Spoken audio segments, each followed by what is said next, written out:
Não é nada.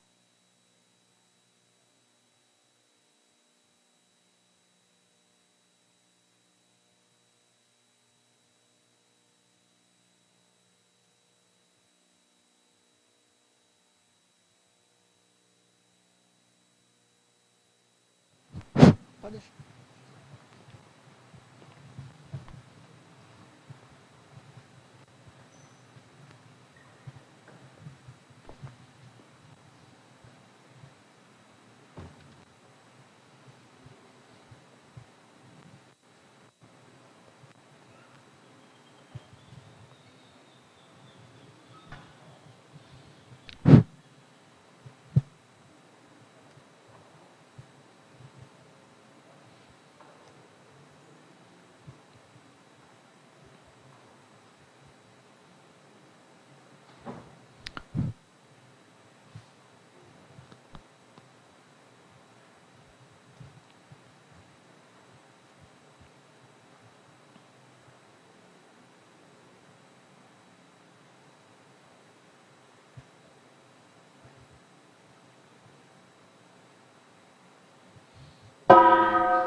Tertúlia. Então, boa tarde a todos. Hoje é dia 20 de junho de 2015, é um sábado. O verbete de número 3.424, ele tem 7 páginas, 53 logias e 23 máximos. O tema é corrida armamentista. Foi elaborado, segundo a especialidade, conflitologia. Quem redigiu o verbete já é o veterano Geraldo José Hillesheim. Falei certo. Então, Geraldo José Hillesheim, ele é funcionário público federal, técnico em eletrônica, brasileiro natural de Curitiba, Paraná, voluntário da Conscienciologia desde abril de 2015 e tenepsista desde 2010. A corrida armamentista é o processo desenfreado de compra, venda e fabricação de armas para emprego em guerras, demonstrações de força e pressões geopolíticas de intimidação, gerando notadamente armazenagem, aumento de arsenal bélico e hegemonia militar. Na pensenologia, nós destacamos o holopensene pessoal da insegurança, o holopensene pessoal do belicismo, a carência da ortopensenidade, a ausência dos evoluciopensenes, a negação da evoluciopensenidade, a manipulação extrafísica assediadora da pensenidade criminosa dos senhores da guerra, a necessidade dos pensenes cosmoéticos da convivialidade sadia. Na fatologia, os destaques são para o mercado de armas, gerando desconfiança entre as nações, o abastecimento armeiro, a modernização do arsenal nacional, o tráfico de influência dos lobistas da indústria de armas, os subsídios estatais à indústria bélica, a vontade malévola da destruição, a ambiguidade entre a necessidade de segurança e conduta beligerante ativa das potências militares. A empresa fabricante de armas de brinquedo, estimulando crianças à belicosidade. O deslocamento da corrida armamentista para o espaço sideral. O vírus de computador sendo usado qual arma de guerra informacional. A necessidade do exemplarismo e da liderança cosmoética ao invés do uso de demonstração de força. A anistia internacional enquanto oposição ao comércio mundial de armas. A pacificação mundial. Na parafatologia, a paravivência baratrosférica nos bolsões holopensênicos bélicos, o desconhecimento da multidimensionalidade, a necessidade de acesso à central extrafísica da fraternidade, a saída das interprisões grupo-kármicas multiexistenciais pela assistência holocármica. Nós chamamos atenção na argumentologia de alguns parágrafos. São eles: taxologia, sob a ótica da interprisiologia, o verbetógrafo lista 7 profissionais e respectivas ações estigmatizadoras oriundas do acompliciamento grupo kármica armeiro.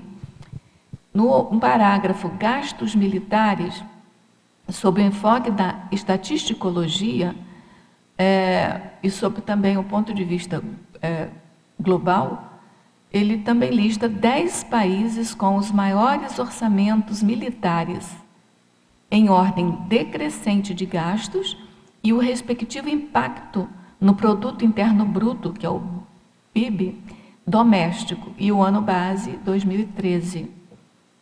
Outro parágrafo também bem interessante é a indústria bélica, que, segundo a geopoliticologia, ele lista 10 maiores fabricantes internacionais de armas, agora o ano base de 2012. No parágrafo armas nucleares, ele lista 9 países detentores do ciclo de enriquecimento de urânio e produtores de artefatos nucleares, também de ano base 2014. Depois ele apresenta um parágrafo efetivo militar, que dentro do universo da assediologia, ele verifica a cifra de aproximadamente 25 milhões de soldados compondo as Forças Armadas Nacionais. E aí ele completa com alguns dados. E na terapeuticologia, ele coloca a terapêutica de acordo com a ressexologia, que vale a pena todos lerem. Na acabativa, nós destacamos erro evolutivo crasso, inspiração baratrosférica e razão para a direitologia e reeducação para a paz, esses dois últimos como uma profilaxia, um conserto desse holopensene da guerra. A corrida armamentista, mega idiotismo cultural, é erro crasso na alta evolutividade. A mais eficiente defesa é a assistência tarística e cosmoética na aplicação do autoparapsiquismo lúcido. Na questionologia, vem as perguntas aqui. Você aprecia algum tipo de armamento bélico? Participa de paradas militares? Já se propôs a autorreciclagem com base na paradireitologia? Na filmografia específica, ele indica uma fonte de referência e na webgrafia indica 3 fontes de referência. Agora nós vamos ler a mega-análise elaborada pela equipe Enciclosapiens, que é composta por Ana Maria Rocha, Marilene Raganin e Socorro Frazão. Paz, arma, medo, defesa, guerra. Belicismo, rivalidade, interprisão, insegurança, competição. Serenologia, assediologia, conflitologia, convivialidade, superpotência.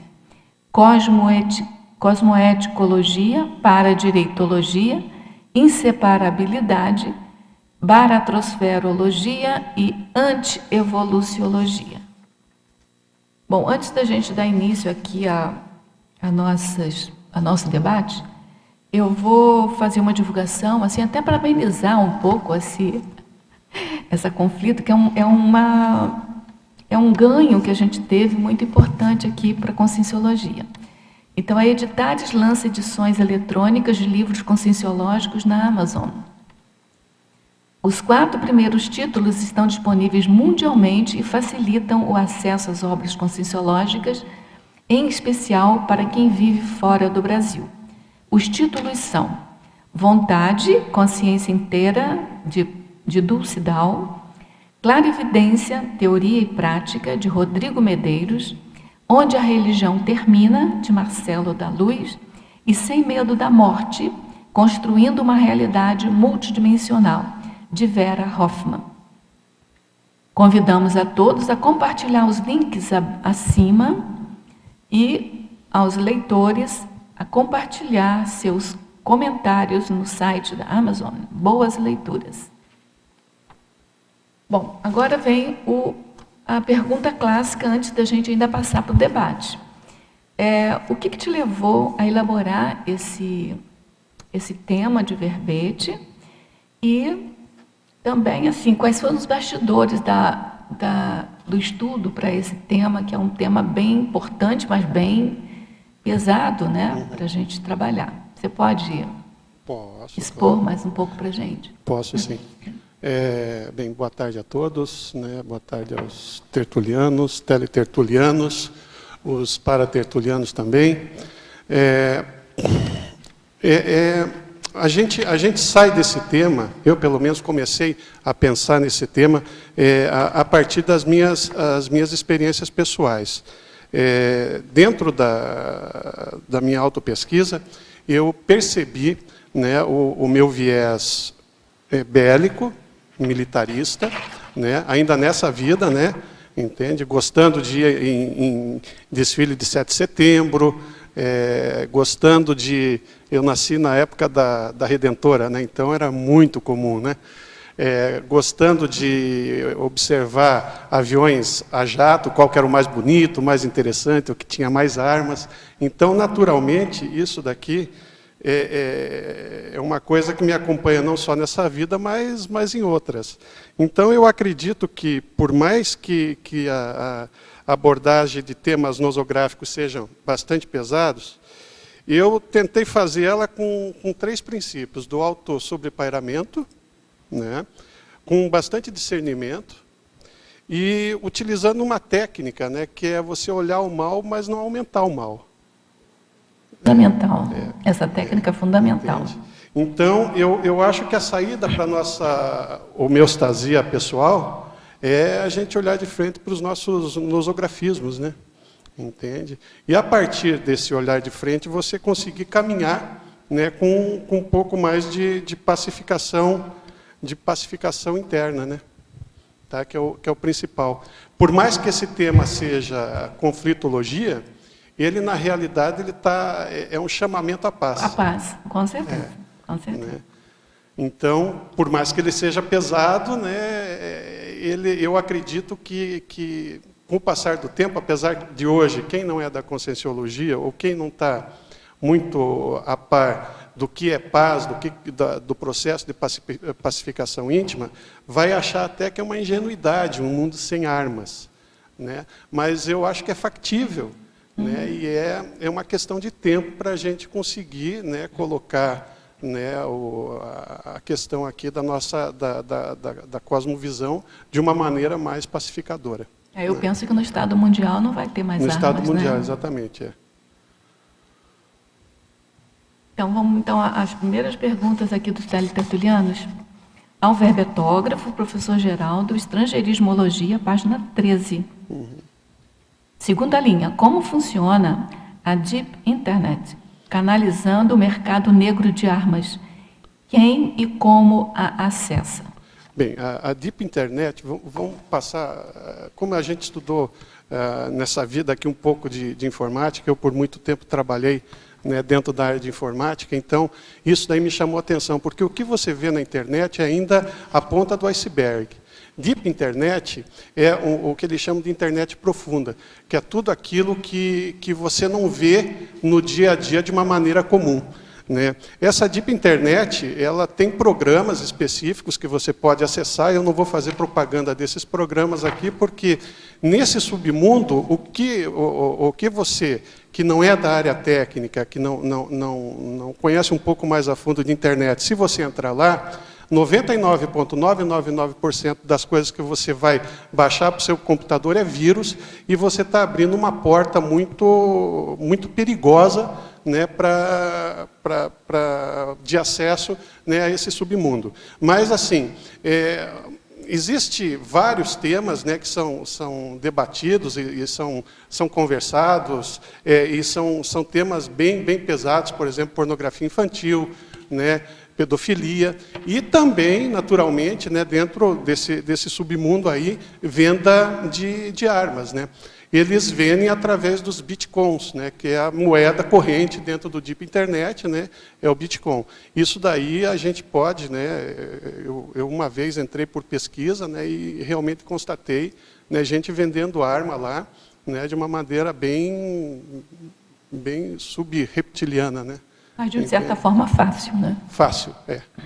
Então, é uma facilidade a mais, né, para o povo adentrar nesse mercado. É um mercado negro, né? Tá? Não é legal. Ainda na estrangeirismologia, página 13, final da 4ª linha. Quais os sintomas da síndrome do shell shock que atormenta os veteranos de guerra? Bem, o shell shock ele apareceu a primeira vez depois da Primeira Guerra Mundial. O que aconteceu naquela época é que, durante o século XVIII, a forma do pessoal brigar mudou, né, quando chegou a Primeira Guerra, né?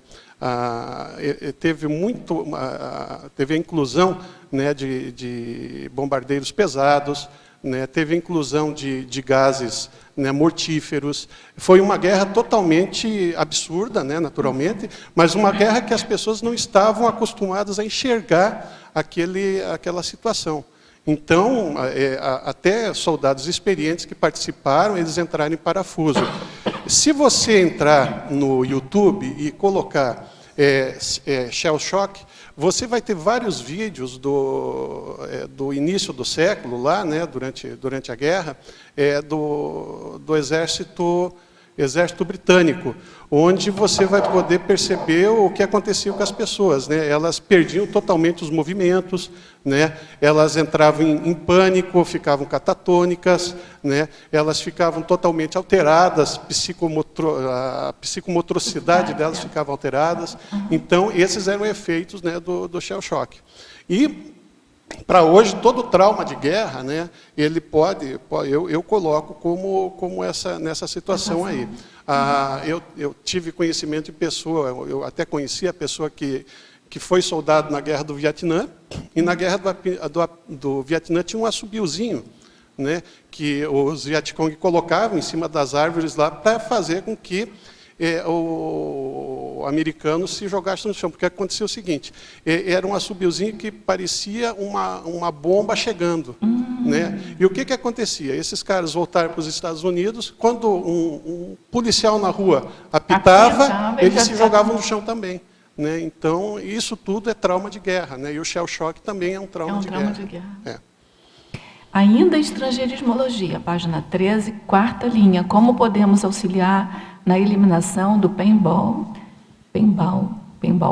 enquanto esporte de simulação de combate e os eventos competitivos dos videogames de guerra? Ou eles continuarão existindo por longo prazo? Olha, como você não jogar, acho que isso daí é o jeito de você não chegar perto disso daí, passa longe, né? É óbvio, não jogue. Eu, pelo menos, nunca gostei de jogar em computador, né? Nunca brinquei com paintball. Tenho amigos que participam, né, desse esporte, né? O pessoal chama de esporte, mas, né, eu acho que é uma forma daquela pessoa que já passou pelo belicismo, ou ainda está dentro do belicismo de alguma forma, mas é uma forma mais light dela poder brincar sem matar ninguém, né? Então, naturalmente que eu não gosto, não participo, não incentivo, né? Mas é aquela coisa, né? Às vezes esse paintball é o quê?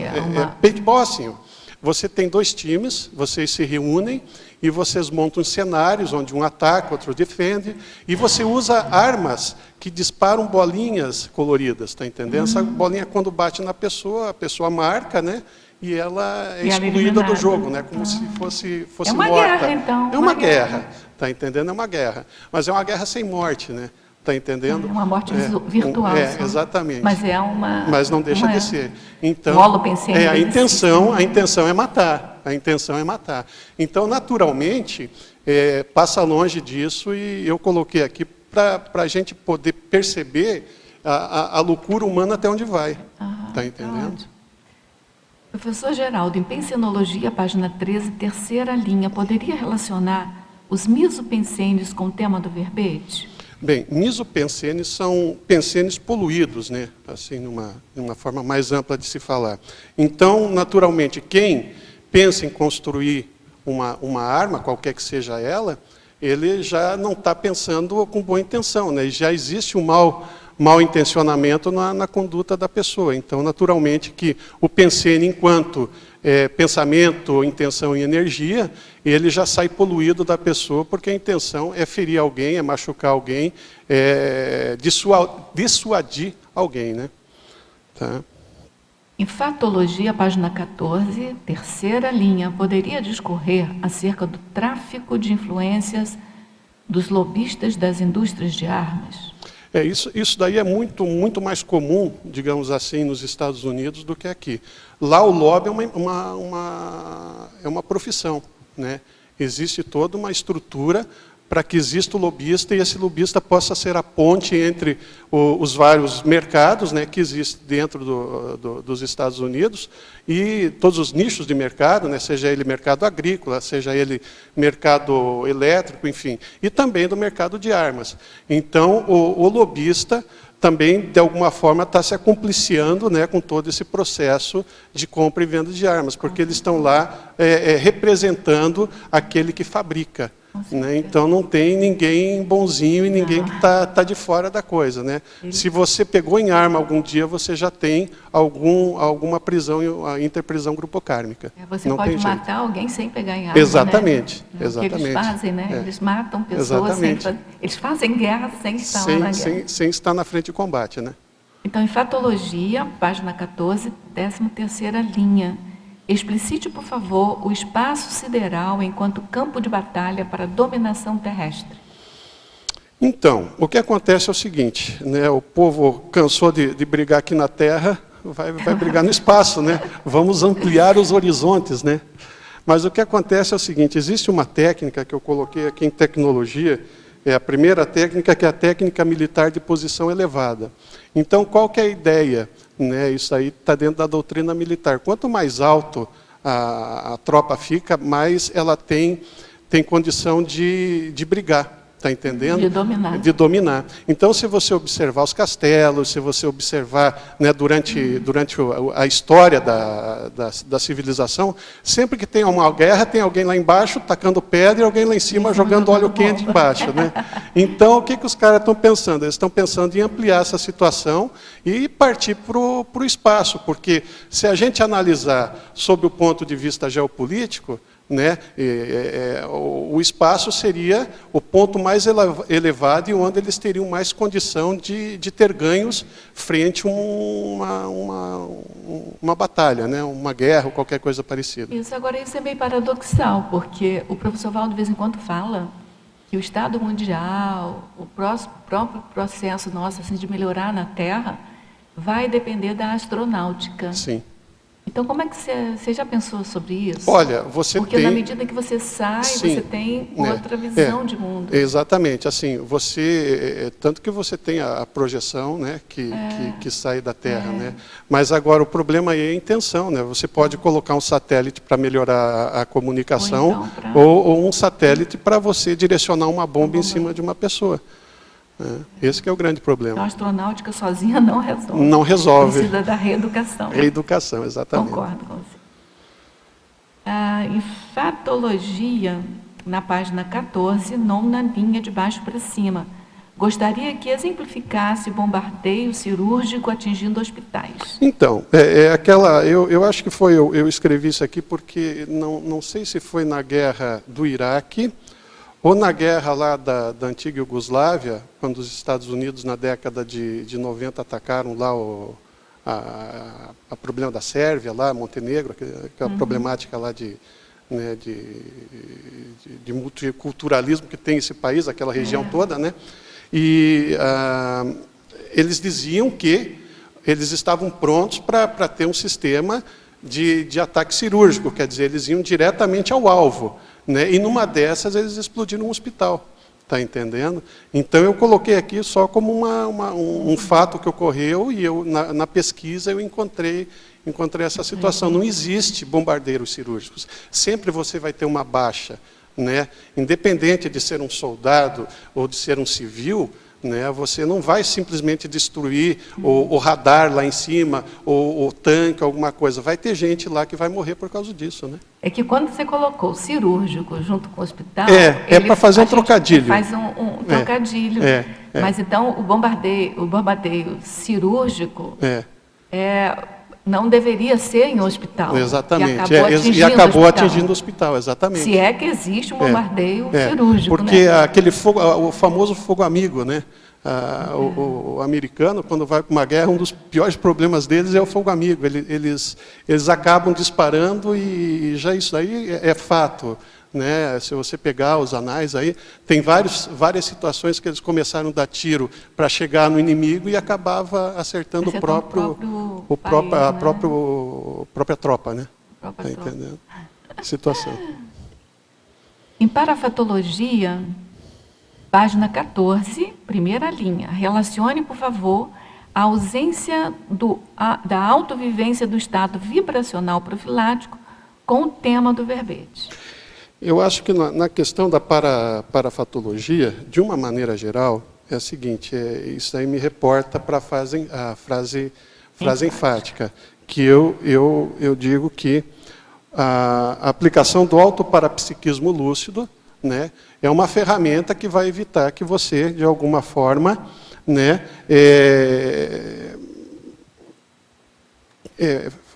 estimule a utilização de armas, ou fique feliz por estar segurando uma arma, coisa parecida, né? Então, o estado vibracional, ele amplia os nossos horizontes. O estado vibracional, ele faz com que a gente comece a pensar de uma maneira mais ampla, né? E quando você começa a pensar de uma maneira mais ampla, você começa a perceber que as disputas, os cotovelomas podem ser dirimidos de uma forma pacífica, através do debate, através do diálogo. Então, eu acho que seria, para aquela pessoa que quer largar a mão disso daí, o pontapé inicial. É realmente aprender a mexer com as energias, aprender a ter essa percepção de que não é só o aqui e agora, que existe complicações quando você pega em arma, que existe dívidas, que vão existir compromissos também. Mas hoje de manhã, no ciclo mental somático, nós estávamos debatendo sobre a questão do gargalo e do pedágio. Vão existir também pedágios futuros para você poder seguir adiante. Né? Então, é uma idiotice, né? É um mega idiotismo. Em Principiologia, página 14, primeira linha. Qual a relação de a falta do princípio da descrença com o tema do verbete? Bem, veja o seguinte. O princípio da descrença é o que norteia, né, o que me norteia também, é uma das coisas que eu questiono tudo, penso em tudo, analiso tudo antes de poder confirmar uma hipótese. Né? Normalmente as guerras são começadas por causa de discussões políticas, né? E você, como o boboca que vai lá dar tiro, na realidade você não está fazendo uma análise acurada, né? Uma análise clara, né? Não está questionando por que você está dando um tiro, você simplesmente vai. Né? Normalmente existe toda uma lavagem cerebral, né? Para isso, mas isso daí não é atenuante de você, de alguma forma, começar a perceber a coisa de uma maneira mais clara, questionando o porquê que você está segurando numa arma. Então, o princípio da descrença relacionado com esse verbete é mais ou menos por aí. Né? Na binomiologia, página 15, primeira linha, gostaria que comentasse o binômio Pax Romana, Pax Americana. Bem, a Pax Romana, na realidade, o que era? Era assim, existe paz porque eu mando. O resumo de tudo, né, seria isso daí, existe a paz porque eu mando. A paz só existe porque se por acaso você discordar de mim, eu taco a bordona na sua cabeça. Enquanto está todo mundo concordando com o chefão, Então, a paz exatamente, quando todo mundo concorda com a chefia, é uma maravilha, é. né? Então, naturalmente que a Pax Americana, ela resulta, né, ela traz como princípio justamente essa ideia da paz romana, que existe uma liberdade, que existe uma compreensão, desde que você concorde comigo. Se você não concordar comigo... Você está em guerra, né, comigo. Você está em guerra. É aquele problema do maniqueísmo, né, que foi muito propalado na era Bush. Né? Ou você é meu amigo ou você é meu inimigo. Né? Entende? Então é mais ou menos isso daí a ideia. Agora vem uma pergunta para solucionar isso. O binômio, na binomiologia, página 15, última linha. Poderia relacionar a falta do binômio admiração-discordância com o tema do verbete? Exatamente. Né? Para parar com esse maniqueísmo, né? Eu coloquei aqui para mostrar justamente isso aqui. Enquanto você não aprender a conviver com o outro, admitindo que o outro é diferente de você e que tem opiniões que muitas vezes não são aquelas que você acha que são as reais, as verdadeiras, as efetivas, né? E você não admira a pessoa, não respeita a pessoa, sempre vai levar a algum conflito. Né? E o pior deles é o conflito armado, que é o ápice de todos. Então, o binômio da admiração e discordância realmente resolve o problema. Você pode conviver normalmente com a pessoa sem a necessidade de estar querendo, né, concordância, matar a pessoa, né? Porque o grande problema é esse, né? Entende? A pessoa está lá no fronte da batalha, né? Não no fronte cosmoético, né? Mas no fronte da batalha, e ela está dando tiro sem saber por quê, e a outra pessoa que está lá, muitas vezes, não tem nada. Só para ilustrar isso aqui, me veio na cabeça um filme que eu vi, se o pessoal quiser ver, é um filme sobre a Primeira Guerra Mundial. É sobre um cavalo, né? Cavalo de Guerra, o nome do filme. E chega um momento, né, que o cavalo se enrosca todo naquela arame farpado, essa coisa toda, e sai um soldado inglês e um soldado alemão para desvencilhar o cavalo daquele arame farpado, porque eles se apiedaram do bicho, né, do sofrimento do bicho. Então, naquele momento, aconteceu o binômio admiração e discordância, tá entendendo? Espera aí, eu sou alemão, você é inglês, mas o cavalo tá sofrendo, vamos lá fazer alguma coisa para resolver o problema. Agora, uns matam os outros, né? Situação, né? É uma situação bem engraçada. Polinomiologia, página 15, final da 4ª linha. Poderia detalhar o polinômio virulento, antrax, botulismo, varíola e ebola? Aqui eu quis destacar a questão da guerra química, né? Que é uma guerra que ocorre ainda nos dias de hoje, por mais que os países digam que não existe, essa coisa toda, todo mundo tem o seu arsenal guardado. E é uma guerra que é extremamente avassaladora, porque ela destrói, né, tudo. Né? O vírus ele não tem aquela ideia, né, do vírus cirúrgico, eu só vou atacar o soldado. Né? Ele vai passando e vai destruindo tudo. E normalmente são esses 4, né, vírus que são utilizados. Né? Agora, com o 11 de setembro, ficou muito comum o pessoal falar da questão do antrax, essa coisa toda. Né? Na guerra do Iraque também foi usado, Saddam Hussein usou contra uma minoria de lá do Oriente Médio. Né? Então, é uma coisa que me chamou muito a atenção, né? E eu coloquei aqui justamente para frisar que... Eu acho isso terrível. Não sei nem se é pior ou... Não sei nem se pode comparar com a arma de fogo, sabia? Sim, Porque eu acho de uma criatividade patológica. Não, patológica, Muito existe uma criatividade patológica, uma loucura muito grande, está entendendo? Né? Eu acredito que é o problema da ciência patológica, né, de tentar ficar imaginando formas de poder matar o ser humano, né, de poder exterminar. É não gostar muito da consciência, não gostar muito da pessoa, né? Uma pessoa um cientista que perde tempo, né, perde esforços, né, para estar destruindo em vez de colocando tudo aquilo que sabe para poder valorizar e melhorar a vida humana. Né? Professor Geraldo, coloquiologia. Ó, essas duas perguntas vêm do México para você. México.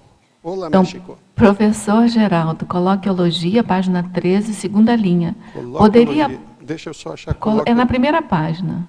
Primeira página 13. Coloquiologia. Tá.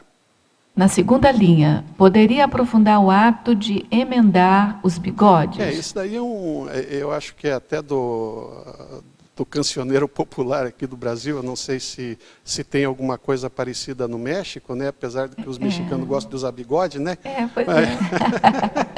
Mas assim, o ato de emendar os bigodes quer dizer as pessoas brigarem, né? Dá a ideia de você se aproxima segurar, tanto se aproximar tanto aí. Para brigar, né? Não de brigar, amor, né? Até que os bigodes se enrolam um com o outro. Eu acredito que seja por isso daí. Então, fatologia, página 14, quinta linha de baixo para cima. Poderia falar sobre o Tratado de Comércio de Armas, votado na Organização das Nações Unidas, ONU, enquanto marco regulatório do controle da venda de armas convencionais a países violadores dos direitos humanos?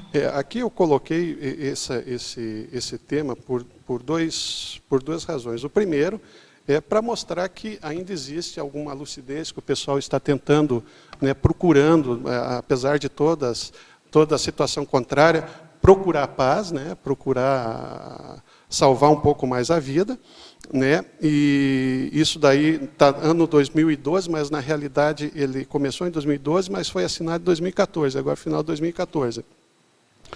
Alguns países não ratificaram, inclusive o Brasil. O Brasil ainda não ratificou. Ele assinou, mas não ratificou, né? E isso daí é uma tentativa de fazer com que a coisa saia do mercado negro, né?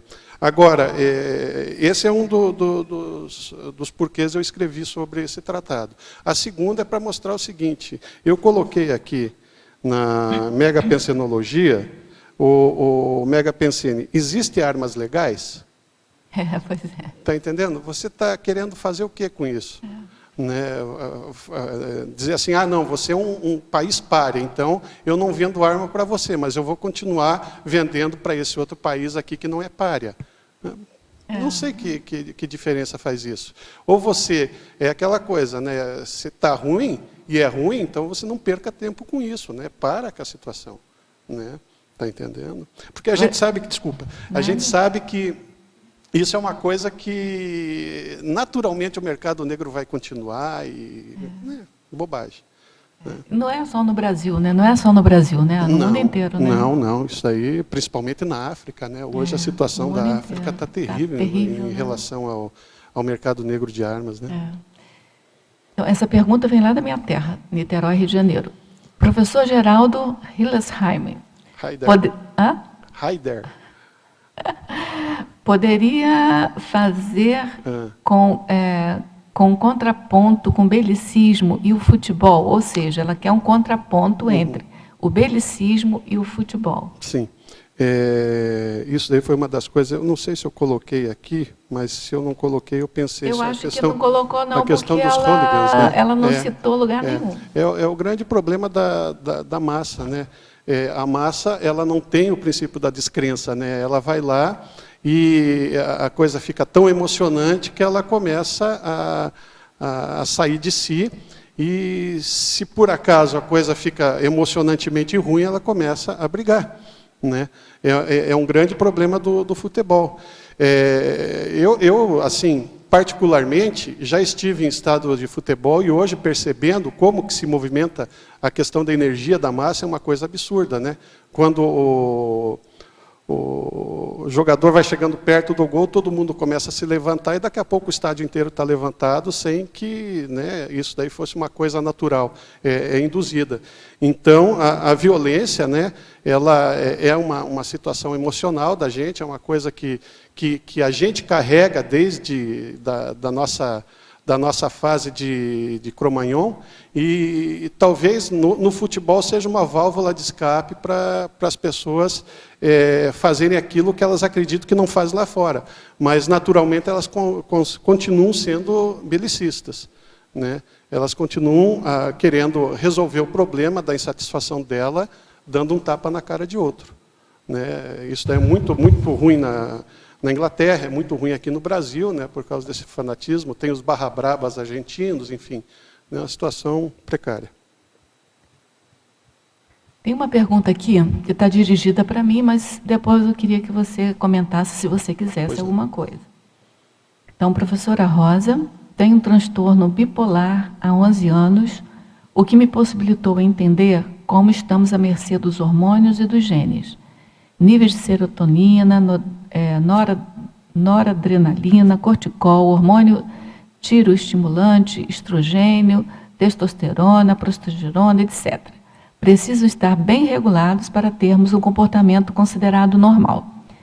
Apesar da ciência materialista e a conscienciologia afirmarem que, até onde se estudou, são os pensamentos e nossa reação aos estímulos sociais e ambientais que provocariam doenças psiquiátricas, posso afirmar com bastante convicção que minhas muitas crises de mania e de depressão simplesmente não tinham nenhum gatilho mental, elas simplesmente vinham. A minha grande pergunta é: como somos nós quando estamos na condição de consciência e sem as determinações hormonais e as necessidades materiais do soma? Nosso comportamento é diferente nessa condição? É possível estabelecer mais objetivamente nossa real identidade? Olha só, se o processo seu é do cérebro, né, e se você conquista uma lucidez após a dessoma, você pode recuperar a personalidade que você já foi, sem esse tipo de problema. Pode ocorrer, se esse problema é muito arraigado, pode ocorrer que ele já esteja vindo de outras vidas. E aí você pode, depois de ter somado, ou quando virar consciência, apresentar alguns sintomas. Mas o que eu posso te falar? Pelo que eu estou vendo aqui, você está estudando sobre o assunto, você sabe todo o processo do hormônio, você sente quando que não é processo mental, ou seja, a mim parece que você está ficando lúcida para esse problema. Então, eu penso que mesmo que você tenha trazido isso da sua paragenética, se você se mantiver no estado vibracional, com ortopensenidade, não se deixando levar por esses, procurando recursos, eu penso que você pode conquistar uma lucidez no extrafísico. Eu te garanto o seguinte, que mesmo muita gente que não tem esse tipo de problema bipolar, pode chegar no extrafísico e ficar bipolada, entendeu? Ou seja, pode ficar bolada, pode ficar lá obnubilada, entendeu? Então, assim, tudo vai depender da sua lucidez. A bipolaridade é uma doença, a gente sabe que é. Vem da onde você menos espera. Às vezes tem um gatilho, uma bobagem, você sabe que aquilo é uma bobagem e aquilo vem a sua depressão. Mas você está sendo tratada, você já está estudando, que é o mais importante sobre isso, escreve mais sobre isso, procura meios, técnicas pessoais para você sair dessas crises, que isso vai te ajudar quando você dessomar. Entendeu? Então, assim, eu não sou médica, eu estudo muito sobre essas questões, eu tenho alguns problemas também, né? Eu só vou te dizer uma experiência minha, eu tenho anosmia, apesar de eu ter sentido o processo de química em volta de mim, através da respiração, e o que eu chamo de cheiro, eu não sinto cheiro propriamente dito. E uma vez eu tive uma projeção no qual eu vi no extrafísico, eu senti cheiro. E o pior é que eu não gostei do cheiro, de sentir cheiro. Então, assim, ó, eu tenho que ficar mais lúcida para poder, quando eu dessomar, eu não ter esse tipo de problema, né? Eu estou aguardando, que nem você aqui, uma série de problemas que eu tenho no intrafísico por causa do meu cérebro. Eu estou aguardando a minha dessoma com toda a paciência para chegar lá e procurar ter bastante lucidez para eu conseguir superar. Se não todos os problemas, pelo menos amenizar. Né? Eu acho que você não tem que se preocupar muito com isso, com a sua dessoma agora, mas ficar alerta, quer dizer, fazer um projeto de futuro para ganhar lucidez no extrafísico. Então, você só vai ganhar lucidez no extrafísico se tornar muito lúcida aqui no intrafísico nesse tempo que você tem aqui. Eu não sei se você quer complementar. Não, eu acho que está perfeito. Acho que talvez a técnica que ela possa usar, se é que ela não esteja usando, é a questão do mapeamento, né? Faça uma tabelinha no Excel, veja o que acontece durante o dia, quais são os horários de pico que isso daí ocorre, né? Tente relacionar com as pessoas ao redor para ver se não é alguma coisa que ela está comprando de graça. Isso, né? porque se você já tem essa problemática, qualquer energia patológica, o assediador já ajuda a ter esse problema, né? Aquela coisa supinar, né? Mas em relação a isso daí, acho que o mais importante é essa questão do esclarecimento, que ela própria está buscando, está pesquisando, né? E isso daí é metade do problema que ela está resolvendo. A outra metade, eu acho que é mais a questão médica mesmo. Agora também a gente não sabe a profundidade desse problema, né? Porque procura fazer autoconscienciometria também, existem os cursos aí que é feita à distância. Eu não sei onde ela está morando, mas é aquela coisa, né? Eu acredito que sempre tem aquela questão da doença mental, né? Que normalmente a psiquiatria coloca a doença mental, tem uma parcela que não é doença mental, que é questão do assédio, parapsiquismo. Né? Parapsiquismo, né? Pois então, mas aí a gente... Né? Não sabe. Não sabe, eu não vou... Mas é questão dela pesquisar e ver o que acontece. Por isso que eu só coloquei a questão energética, para ela poder fazer esse mapeamento e perceber as coisas. Pelo que eu aprendi aqui do que ela falou, eu acho que ela está sendo cuidada por médico, psiquiatra, eu acho que não deve deixar, né? Deve continuar. Mas procurar coisas alternativas também. Pensar positivo, né? Então, assim, eu tinha um amigo que falava sempre, ele tinha umas depressões, assim, de repente, ele falava assim, o que me segura na depressão é que eu tenho certeza que logo, logo depois eu vou sair dessa depressão. Então, era a técnica que ele usava, ele tinha paciência com ele mesmo para sair da crise. E aí, com isso, ele saía mais rápido. Então, sei lá, vai criando técnicas, né, para você sair disso. E boa sorte para ela. E boa sorte para todos nós, né? Mas para ela principalmente. Então vamos lá. Professor Geraldo, Paradoxologia, página 16, segunda linha. Gostaria que expandisse o paradoxo das armas éticas legais e o paradoxo de a nanotecnologia militar construir armas com grande capacidade de destruição.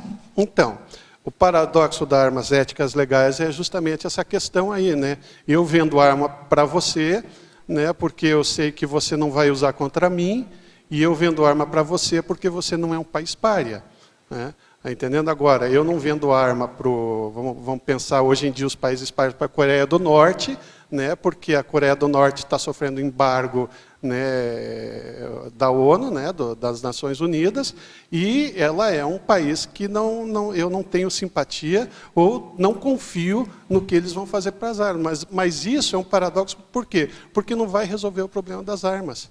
Né? Você vai continuar vendendo. É que nem aquela ideia do país, tipo a Suécia, que é um país que tem um dos maiores índices de qualidade de vida, educação, essa coisa toda, e o mercado armeiro da Suécia está vendendo caça para o Brasil.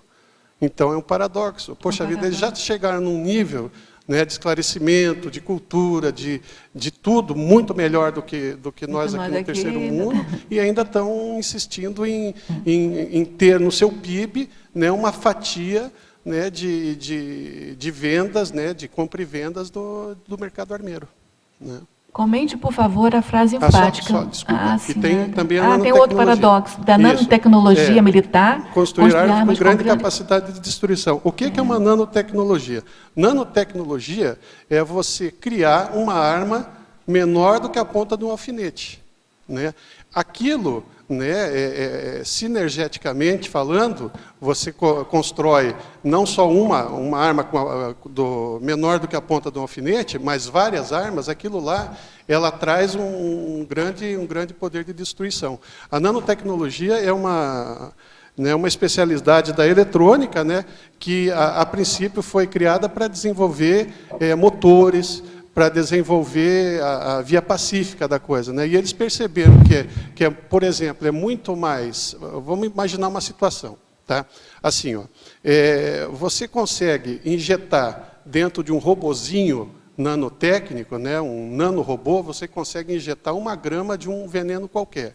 Você enche uma mala, né, com 25 milhões de insetozinhos, né, de coisinhas pequenininhas, e daí libera no meio de um jardim botânico, por exemplo, do Rio de Janeiro, ou do Central Park dos Estados Unidos, né, de Nova York. Então, aquilo lá, né, vai ter uma gama de destruição absurda, né, porque olha só quantas pessoas que ela vai conseguir atingir com com essa graminha, né, com esse absurdozinho de veneno. Aliás, você falou em veneno, eu lembro, ontem eu vi o repórter, eu fiquei alarmada, porque o Brasil está aumentando a quantidade de agrotóxicos na plantação, principalmente em 3 estados, que agora eu não vou lembrar quais são, mas assim, de uma maneira absurda, mais de 60%, sei lá quanto.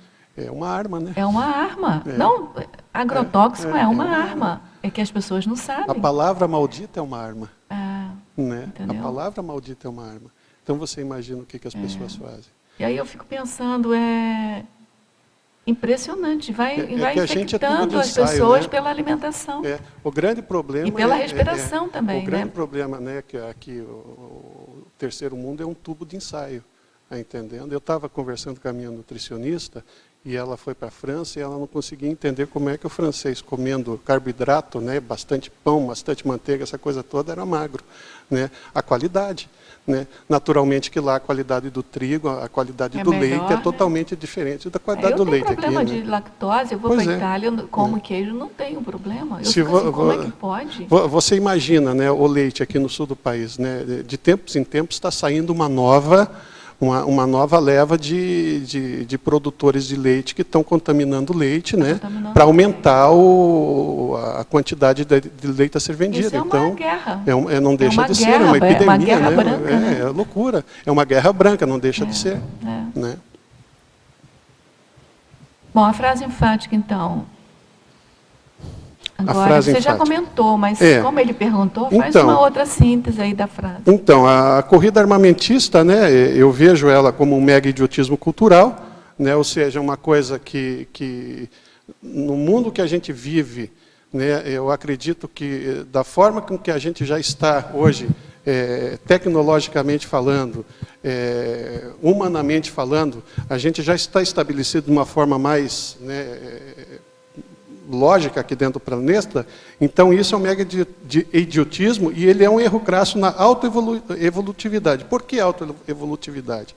Porque a arma não dispara sozinho. Né? Você tem que ter alguém, você tem que ter uma consciência disparando uma arma. E toda vez que você dispara uma arma, seja por brinquedo ou não, você está se acompliciando com esse grupo. Né? Então, naturalmente, que o teu processo evolutivo ele vai ser totalmente, né, retardado, vamos dizer assim, porque você vai ter mais pendências de alguma forma, resolver. E, novamente, aqui eu digo que a mais eficiente defesa não é dar um tapa na cara de alguém, está entendendo? Mas é usar energia. Né? A pessoa que é pacífica, ela não vai trazer para perto dela gente que vai querer brigar com ela. Não dessa forma. É a questão da atração, né? Da lei da atração. Você não traz para perto de si uma pessoa que vai querer te dar um tiro. Né? Porque o teu espaço, a tua psicosfera, ela é uma psicosfera sadia, rígida. Né? A tua intenção é assistencial. A tua intenção não é querer destruir a consciência, destruir o que está do teu lado. Está entendendo? Então não adianta. É aquela coisa que diz o seguinte, né? Eu estava vendo no YouTube um videozinho também desse pessoal que vende armas, eles falam, não, eu não tenho nada a ver com isso com a guerra. Não adianta, se você apertou um parafuso dentro da indústria de armas, você tem culpa no cartório, está entendendo?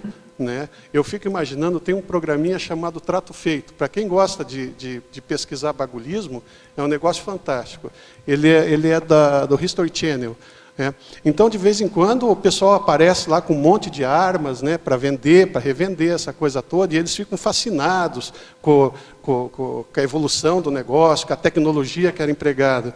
Então, tudo isso daí está, de alguma forma, retardando a tua evolução. Né?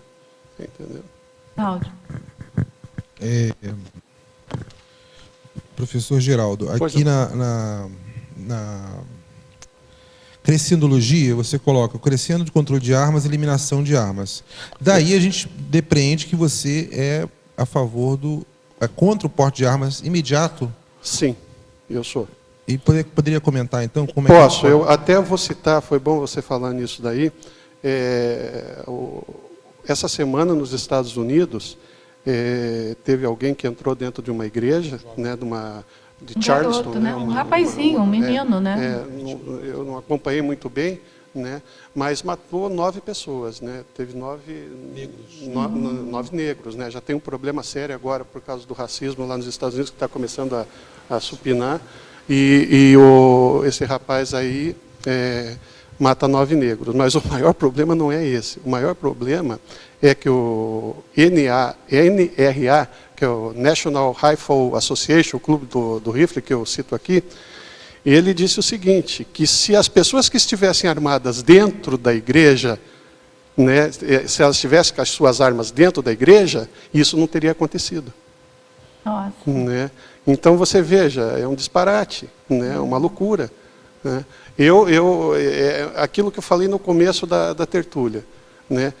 Se você é uma pessoa bélica, se você é uma pessoa que até hoje acha importante você segurar uma arma, naturalmente que você está me achando ingênuo, está me achando um boboca, está entendendo? Mas agora, do ponto de vista evolutivo, né, isso tem que terminar de uma vez por todas, porque vamos dizer assim, o ponto de desequilíbrio, digamos assim, na relação. Porque imagina o seguinte, imagina se todo mundo que não gostar de alguém vai pegar numa arma e dar um tiro na cara de outro. Né? Não aqui resolve. No Brasil já está começando a acontecer uns casos né? assim. Exatamente, essa semana, né, a nossa amiga aqui falou a questão lá dos amigos espíritas aí que estão... tem gente que está matando e coisa, então é uma coisa horrível. Agora, esse menino que você citou aí dos Estados Unidos, os pais que deram de presente para ele. Novamente, aquela coisa, é a cultura do norte-americano em relação à arma, né? Está entendendo? E eu acho um paradoxo tão grande, porque assim, a sociedade mais segura que existe, mas o indivíduo lá é inseguro.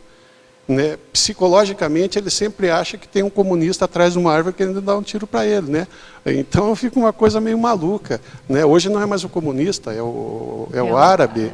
Está entendendo? Então, veja, é triste isso daí, saber que uma criança, né, numa idade que poderia estar fazendo uma coisa mais útil, estudando, sei lá, né, ela está lá matando. Agora, o mais importante também, além disso, é a gente tentar perceber o seguinte, o que está por trás. Né? Eu sempre faço análise do intrafísico, mas eu levo para a análise do extrafísico.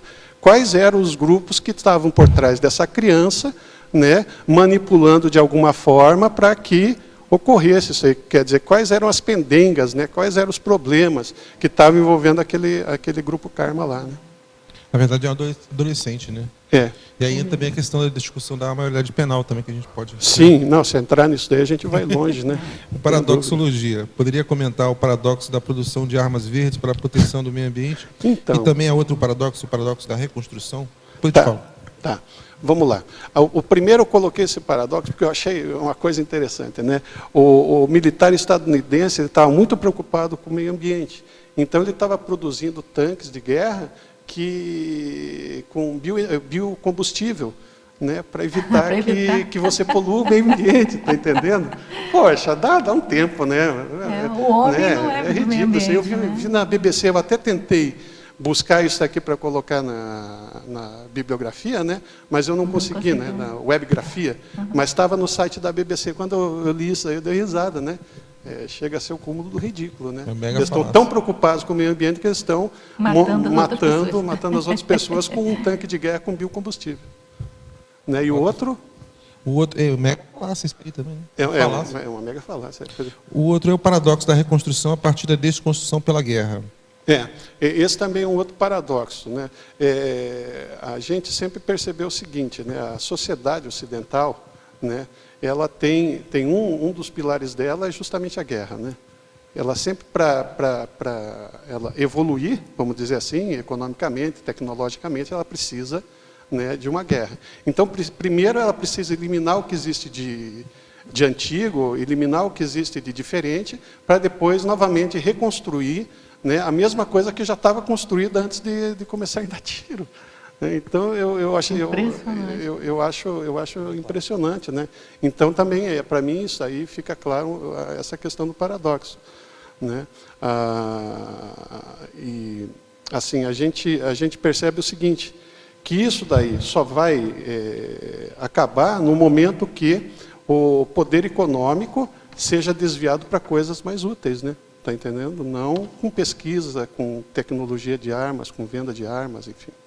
É isso que eu até ia falar, a questão da visão da ciência, né? Porque a ciência hoje, a técnica, é muito vista de forma negativa, porque está associada a isso, não a qualidade de vida. Mas a técnica, quando você fala em técnica, o pessoal já pula um técnico. Exatamente. Eu, por exemplo, os estudos técnicos que eu fiz dentro da eletrônica, tá, tem um momento lá que a gente pode estudar a história da eletrônica, todo o avanço de tecnologia que a gente tem hoje é por causa, primeiro, da Segunda Guerra Mundial e depois por causa da Guerra Fria. E não pela qualidade de vida. E não pela qualidade de vida. Então, o professor Valdo tem no Homo Sapiens Pacíficos uma lista de pseudo-ganhos da guerra. São pseudo-ganhos, né? Porque a guerra produziu isso de bom, e a mas pessoa não precisava da guerra. Exatamente, isso, mas né? agora você não precisa da guerra para produzir bem-estar. Não precisa, são pseudo-ganhos da guerra. Exatamente. E falam mal da tecnologia, né? Falando da tecnologia é uma coisa ruim. Exatamente. Com a tecnologia é uma extensão da inteligência. Depende de como você vai aplicar essa inteligência. Exatamente. Professor Geraldo, aqui na diplomacia, na venda das armas, ainda o próximo paradoxo, queria que você citasse algum exemplo desses diplomatas da venda de armas. Quais exemplos seriam? Um dos exemplos eu já citei aqui, por exemplo, foi a questão da Suécia. Né? Outro exemplo, que sempre fica neutro, mas ele é belicista, é a Suíça. Está entendendo? É outro país que também, por mais que diga eu estou neutro, mas não tem neutralidade nenhuma, né? Está entendendo? Justamente esses países aí. Daí tem aqueles que já são descarados, né? Que produzem armas mesmo para dar e vender, que é Rússia, Estados Unidos e parceiro. Muito bom mesmo. Professor Geraldo, na última quinta-feira, dia 18 de junho de 2015, completou 200 anos de uma das batalhas mais importantes da história humana, o Waterloo. Houve alguma relação do verbete com essa data histórica? Não houve, mas quando eu percebi a comemoração em Waterloo, eu dei risada, porque, veja, eles estão comemorando 200 anos a morte de alguém.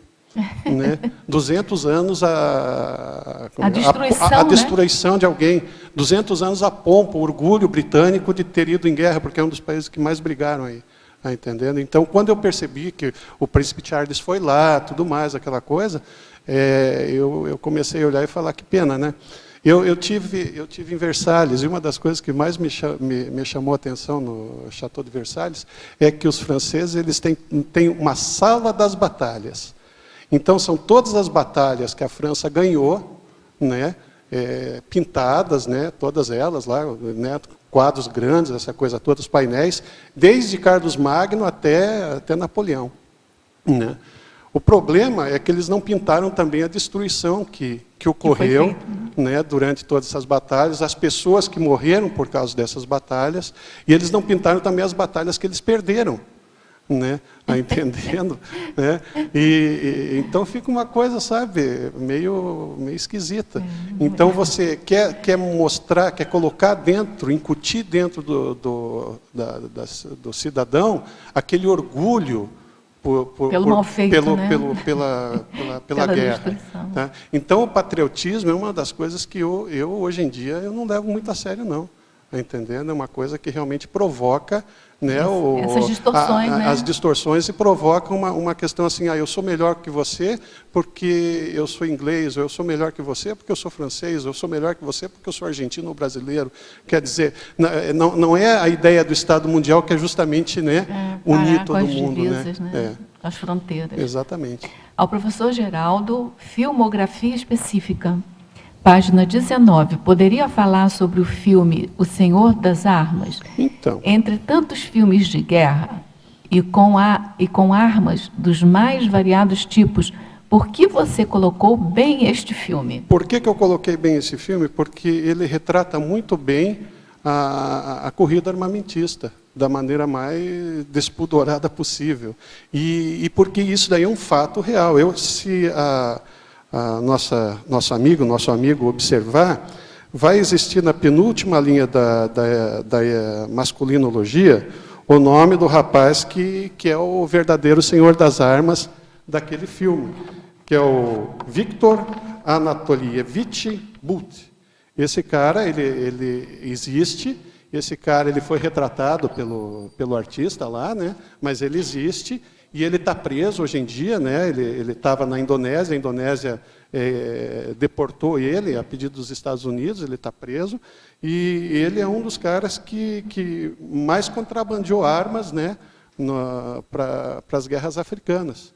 E hoje, se você olhar a situação da questão da interprisão grupo kármica, ontem eu observei os 20 os 20 países mais pacíficos, né, e os 20 países mais violentos. Tinha lá uma coisa. Da maioria dos países mais violentos, a maioria deles são africanos. Está entendendo? É uma coisa assim, né, absurda. Parece que todo o continente, né, de cima a baixo, está... Por isso que a urbanização, exatamente, a reurbanização está indo para lá para ver se muda isso, né?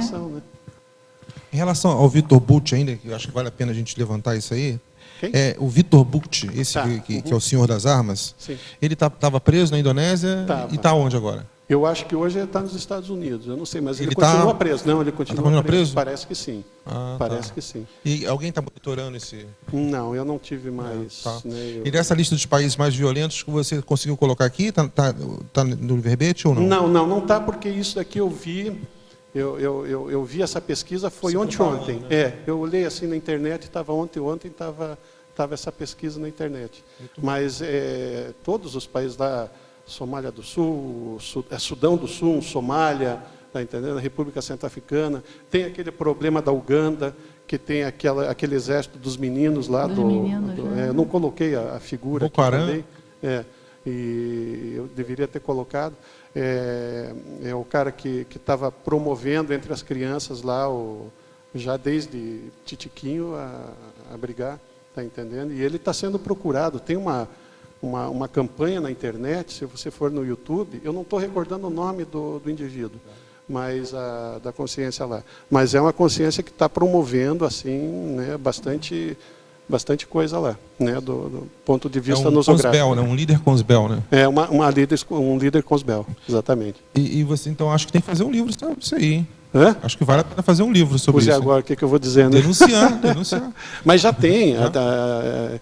Assim, esse vídeo no YouTube parece que tem 10 ou 15 minutos, tá entendendo? Mostrando toda a realidade da situação lá, né? Tá entendendo? Além dos efeitos colaterais, por exemplo, todas essas guerras, né? Isso daí está tudo explicando o porquê do filme. Né? Além dessa guerra, por exemplo, você tem o estupro das mulheres. Tá? Isso é uma entende? Arma, né? Que é uma arma né? Você incute o medo, né? Você tem a questão do Boko Haram aí também, né? Que daí eu vou deixar para o próximo verbete, mas que é também essa situação, né? Entende?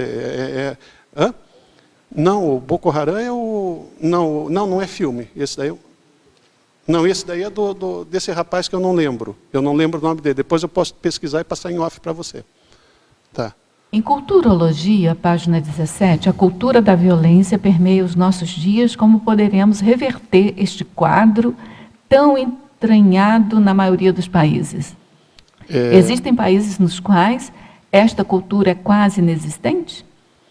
A cultura da violência, você acha que tem algum? Olha, eu acho que não existe país que não tenha violência. Está entendendo? Porque você tem a autoviolência, tem a heteroviolência, tem a violência velada, tem o racismo. Quer dizer, a violência, ainda a gente convive com a violência agora.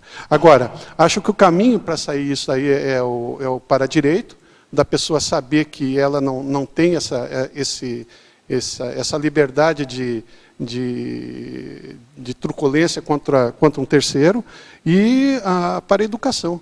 Né, a parapedagogia, quer dizer, é ensinar, né, desde cedo a pessoa a ser útil na sociedade, né, a pessoa ter a inteligência evolutiva.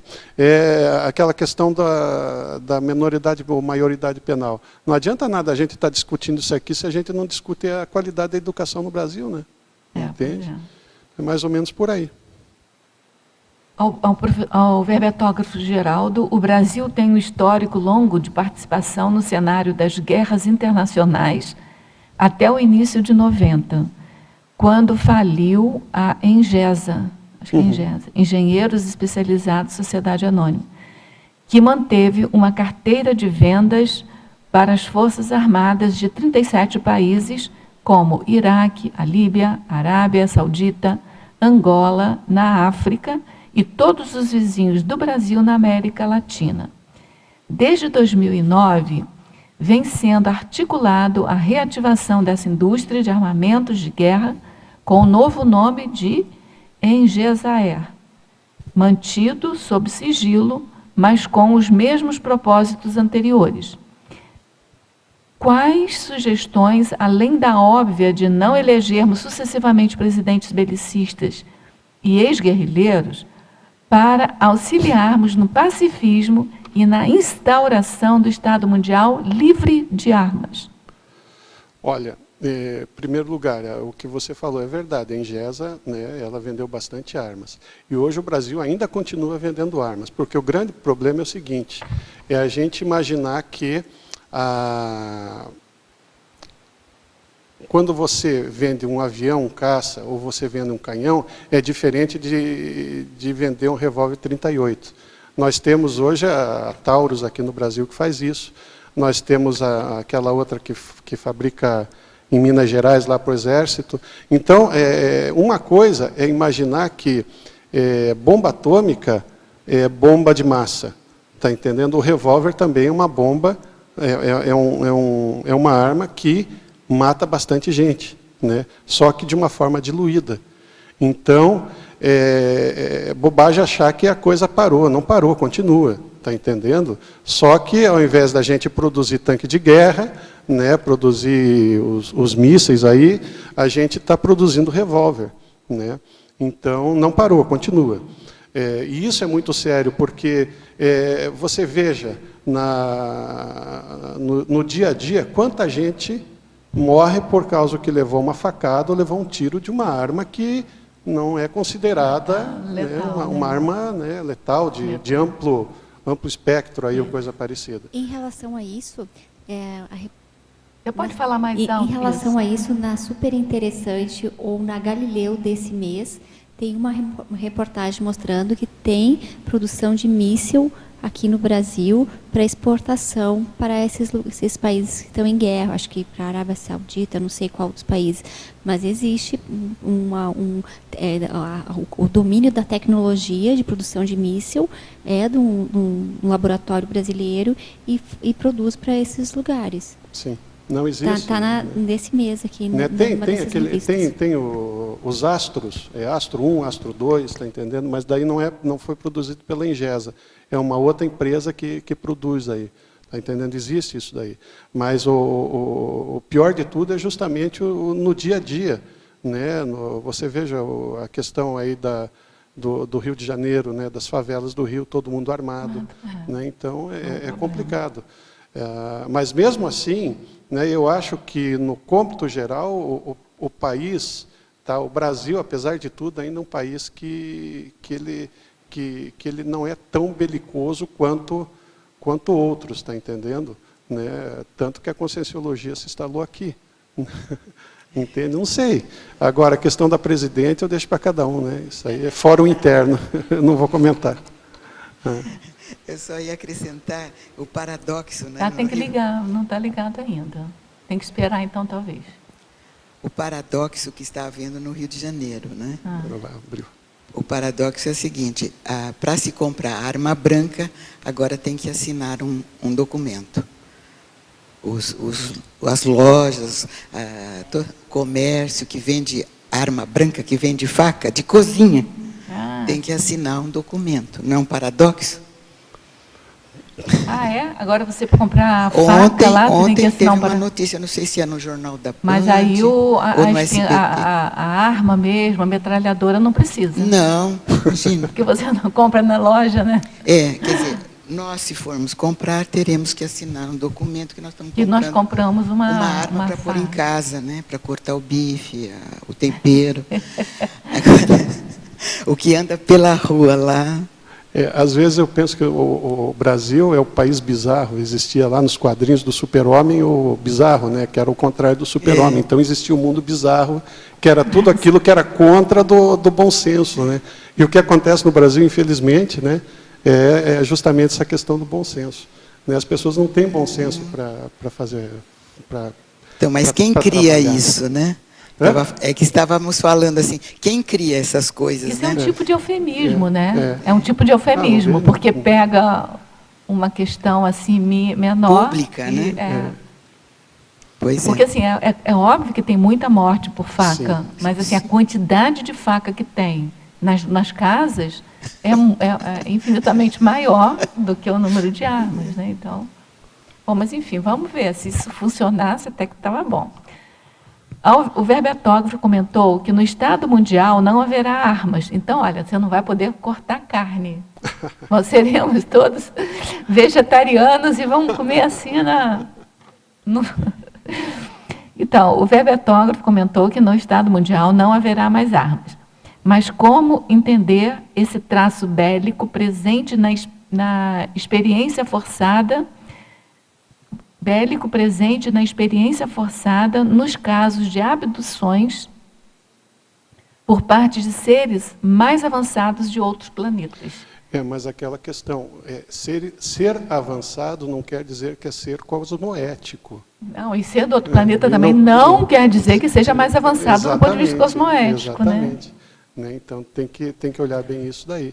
O Estado Mundial, o Estado Mundial que a gente, pelo menos aqui, fala, é o Estado Mundial cosmoético. Né? É aquele onde o valor está no indivíduo, está na consciência.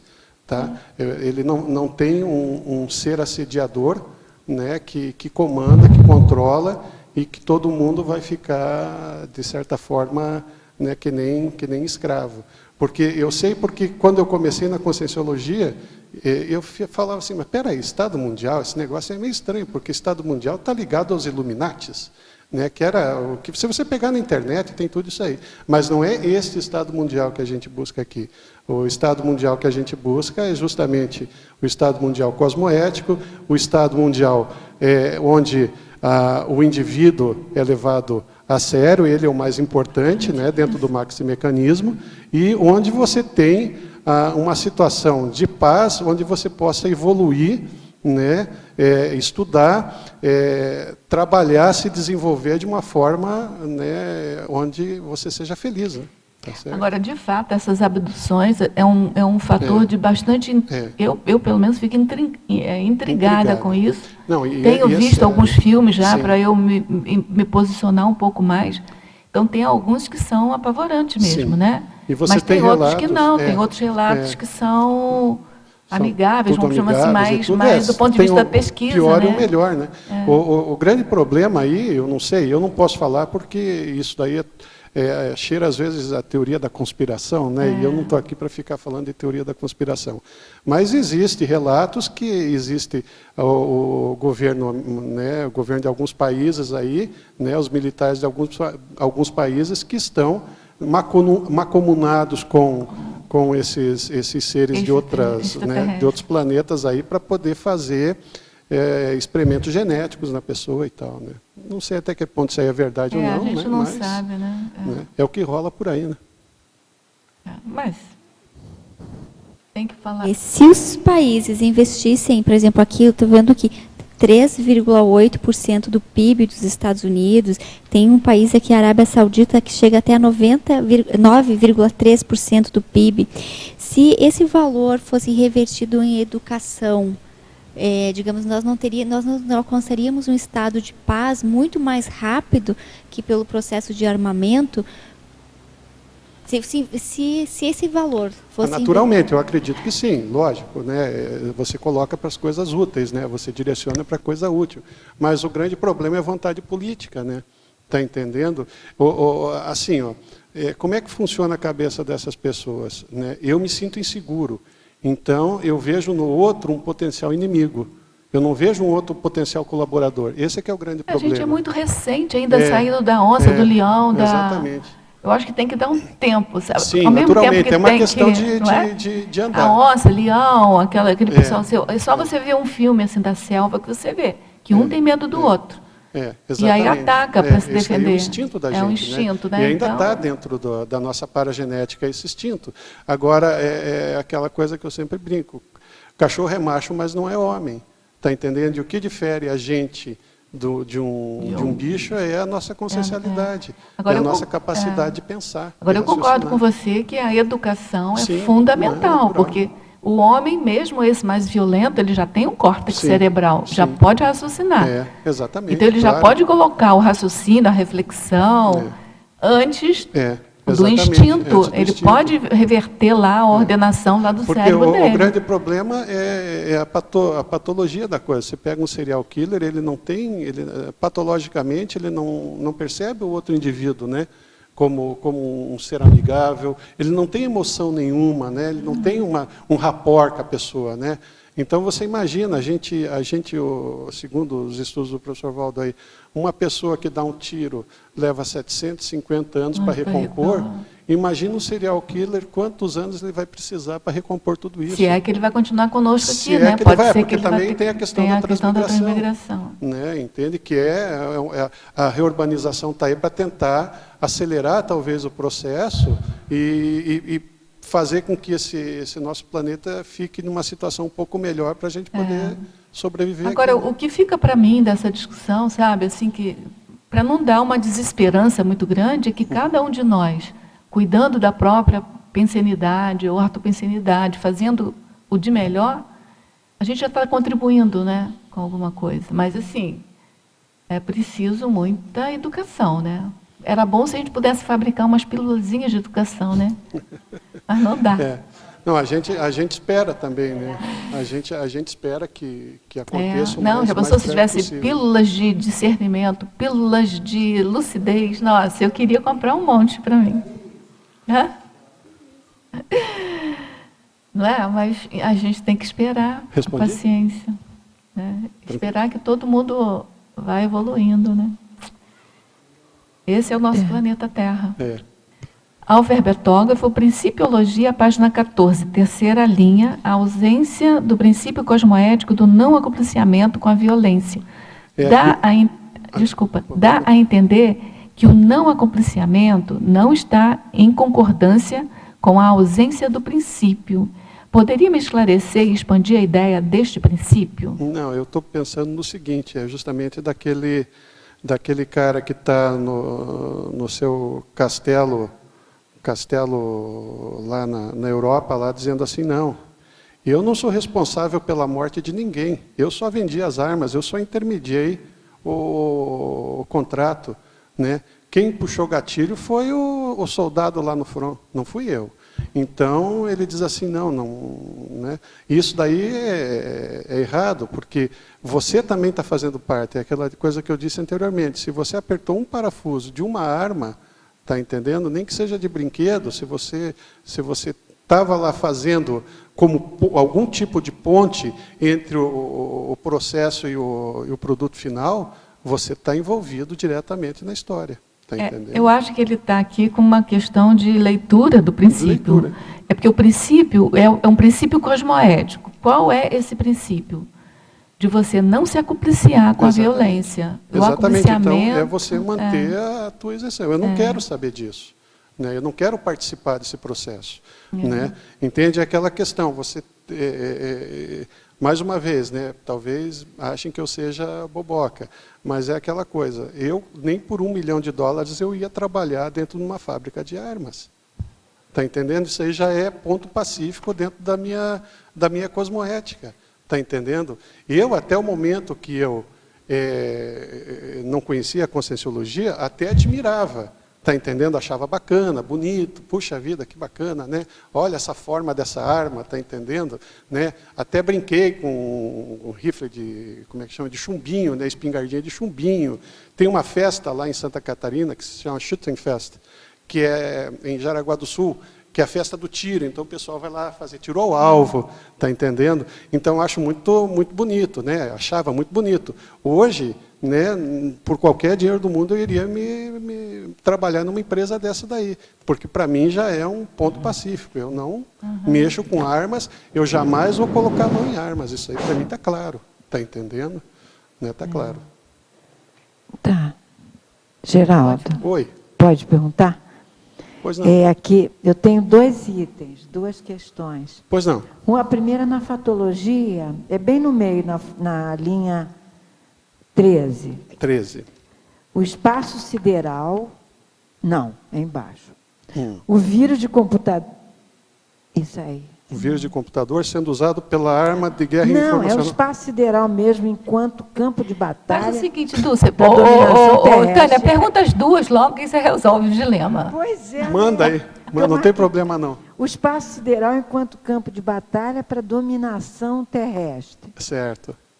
Fala. Esse você quer que eu responda esse Isso, primeiro? é. Tá. Então tá, esse daqui já foi, eu já conversei no começo, é que o próximo local onde o pessoal está pesquisando formas de colocar armas é justamente no espaço, está entendendo? Aqui na troposfera terrestre. Então, além dos satélites normais de comunicação, de meteorologia, essa coisa toda, o pessoal tem projeto, isso aí tinha um projeto Guerra nas Estrelas, lá na final da década de 80, do Reagan, e agora eles também estão pesquisando formas de colocar armas para evitar, por exemplo, que a China lance um míssil de lá e esse míssil venha a cair, por exemplo, nos Estados Unidos. Está entendendo? Então, isso aí também está relacionado, né, com a técnica militar da posição elevada, porque quanto mais alto, né, o local onde você mantém um grupo de soldados, né, de tecnologia, é melhor para você ganhar uma guerra.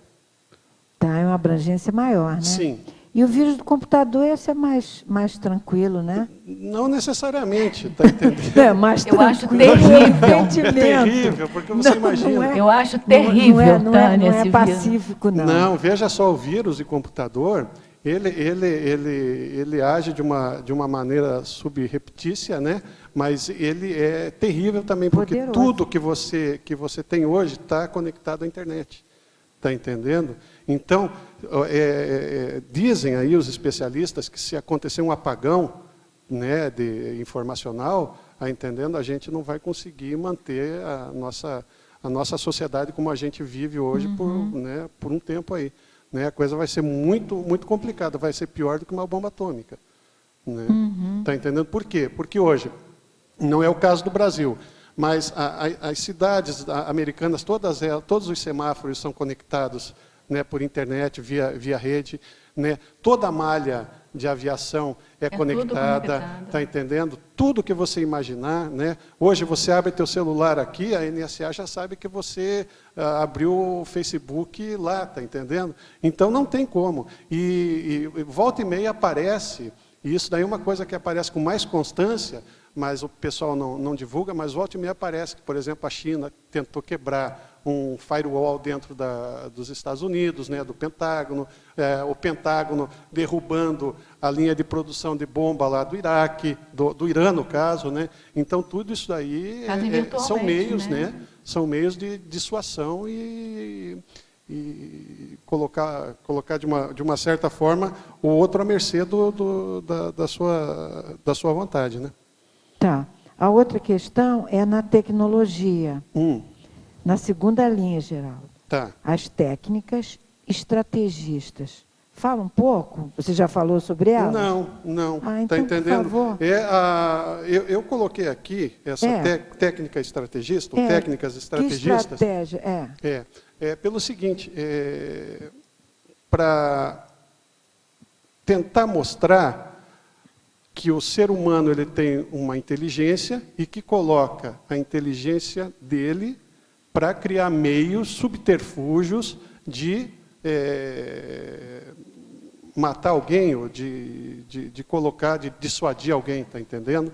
Então, eu coloquei a técnica estrategista aqui mais por causa disso daí.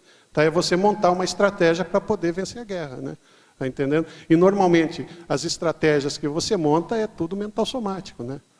Entende? Você pode criar maneiras de melhorar a tua vida a partir do mental soma, como você pode, né, tentar sediar o outro a partir do mental soma. Porque a estratégia é o global, né? A ideia mais ampla. Mais ampla, exatamente. Mais ampla. A mais ampla. É a coisa inteira, né? Sim, mas é uma coisa que é usada também, especificamente dentro ponto dessa a área. ponto, né? Sim, pontualmente. Tá ok, muito obrigado. Você chegou a pesquisar alguma coisa do uso do parapsiquismo do ponto de vista bélico? Por exemplo, eu não coloquei aqui, mas isso daí é uma coisa que eu já tinha anteriormente visto, lido né? alguma coisa. Existia na Guerra Fria, principalmente, né, aquela clarividência viajoura, eles usavam muito. Né? Mas na Rússia, né? Na Rússia e nos Estados Unidos também. A CIA teve alguns projetos da CIA que eles investiram nessa situação aí. E teve até uma certa vez, eu vi isso aqui, foi um documentário da Discovery. O cara abriu o verbo, né, ele já não tinha mais contato com a CIA, o médium, né, e ele disse que ele chegou até um certo ponto onde ele encontrou um ser de luz. E esse ser falou, daqui você não vai passar. Não sei quem operador que era, né? Mas falou, olha, cara, não vem, fica aí, tá entendendo? E isso daí existe, né? Apesar da mídia, né, ser manipulada para dizer que isso aí é bobagem, que é besteira ou coisa parecida, ocorre porque é uma forma de você reconhecer, por exemplo, ele contando que existia lá uma determinada floresta de um determinado país, que ele não falou qual era, né, e ele percebeu onde tinha um laboratório de tortura. Então, ele conseguiu chegar na posição exata onde tinha esse laboratório, e daí os americanos foram lá com os caças e desmontaram toda a coisa. Está entendendo? O que eu tinha lido há um bocado de tempo, na época mesmo da Guerra Fria, é que a Rússia, aí a gente só vê, porque eles faziam também toda uma propaganda contra a Rússia na época, né? Que eles faziam seleção de pessoas que estavam desenvolvendo a força pensênica, que a gente chama aqui, né? Mas a força para disparar a bomba à distância, só com a força do pensamento, que eles chamavam. Eles trabalhavam muito a telecinésia lá. A telecinesia, né? Telecinesia. Eles trabalhavam muito isso aí. Tinha vários médiuns lá que faziam isso, que né? trabalhavam com telecinesia. Tinha também as fraudes, né? Que depois o pessoal foi vendo que não era nada disso. Mas também... você encontrou coisas escritas assim, a esse respeito, não? Tem na internet, né? Agora são fontes duvidosas, né? A gente fica... Daí eu não vou colocar no trabalho desse daqui para dizer, mas é aquela coisa, onde tem fogo, né? Onde tem fumaça, tem fogo, né? Então, pode falar. Você falou aí de um laboratório de tortura numa floresta. Eu não sei, ele não entrou em detalhes, essa pessoa que falou. Não tem um parapsíquico, foi o Ingo Swan? Foi o parapsíquico entrevistado que contou, né, para esse programa, né, que a CIA mantinha em segredo alguns programas, e dentro desse programa ele conseguiu, a partir do parapsiquismo dele, chegar até um ponto exato, né, dentro de um país que certamente não era um país amigo, né, dentro desse país, um local onde existia um laboratório onde as pessoas estavam sendo torturadas, ou existia dentro daquele país algum projeto ou coisa parecida, mas ele não quis entrar em detalhes. Né? Quem é o parapsíquico? Não sei, isso daí fazem 10 anos que eu vi. Então, quando ela chamou isso aqui, que ela fez a chamada que eu associei. Tem dois pesquisadores aí, o Ingo Swan e o outro, você já estudou uma coisa? Não conheço. Tinha até coisas interplanetárias. Né? Não conheço. Tudo bem? Sobre a questão nuclear, você gostaria de falar alguma coisa? Porque a gente sabe aí eu vou falar um pouquinho, que a bomba de Hiroshima teve 13 quilotons. Certo. A bomba de Nagasaki teve 25. A maior bomba de todas já é megatons, que é 50 megatons. Sim. E isso foi na região de Nova Zembla, que foi na região lá perto da Rússia. Está estudando isso no grupo de pesquisa lá na minha universidade. Certo. E você sabe como é que... Porque quando há uma explosão nuclear, há uma difusão de estrôncio. Isso que gera a radioatividade e pode gerar o câncer. Certo. E eu acho que essa questão nuclear é muito séria, esse teu verbete é muito sério. Eu coloquei, né, isso aí é uma coisa que estava até diminuindo uns anos atrás, agora parece que está eclodindo de novo essa questão nuclear, por causa da Ucrânia, né, o Boris Yeltsin, né, como é que é o nome dele? O Putin. Você falou em Boris Yeltsin, me veio na cabeça ele. A gente estava discutindo antes. O Putin, ele está montando, né, um cinturão lá, né, perto da Ucrânia, aqui para o lado ocidental da Rússia, e ele está aumentando os gastos com ogivas nucleares. Tinha lá o programa START, né, isso em 1975, por aí, que a tendência era tentar eliminar o arsenal nuclear, né, dos Estados Unidos e da Rússia. Mas agora, com esse recrudescimento aí da Crimeia, essa coisa toda, os Estados Unidos estão trazendo um arsenal maior para a Polônia, né, porque o grande problema lá é a Polônia. A Polônia sempre foi, né, um corredor, né, ora os alemães vinham, ora os russos que vinham, então ela nunca teve autonomia. Então eu acho que para ela, geopoliticamente, é interessante que tenha alguma coisa lá dos Estados Unidos. Então está ocorrendo isso e está recrudescendo do lado dos russos, né? Porque é a questão da insegurança, né? Vem cá, se ele tem esse arsenal, ele vai tentar me dissuadir. Então eu vou colocar um maior ainda para dissuadir ele, mas daí o outro lado coloca um maior ainda para dissuadir ele. E fica essa questão aí meio maluca, tá entendendo? Um cada vez, né, aumentando. Professor Geraldo, Perfilologia, página 16. Observando a masculinologia e a feminologia, notamos inúmeros nomes de homens que se notabilizaram negativamente devido às suas relações com as armas. Já mulheres que se notabilizaram não estão elencadas. As mulheres tendem a ser mais pacíficas? Eu acho que sim, né? A agressividade humana está mais ligada à testosterona? Eu acho que a mulher usa outros tipos de armas. Isso, né? Eu também acho. Agora, antes de você responder, isso vai me dar licença que há pouquinho, tem uns minutos atrás, sem eu ler essa pergunta aqui, eu fiz uma estatística aqui.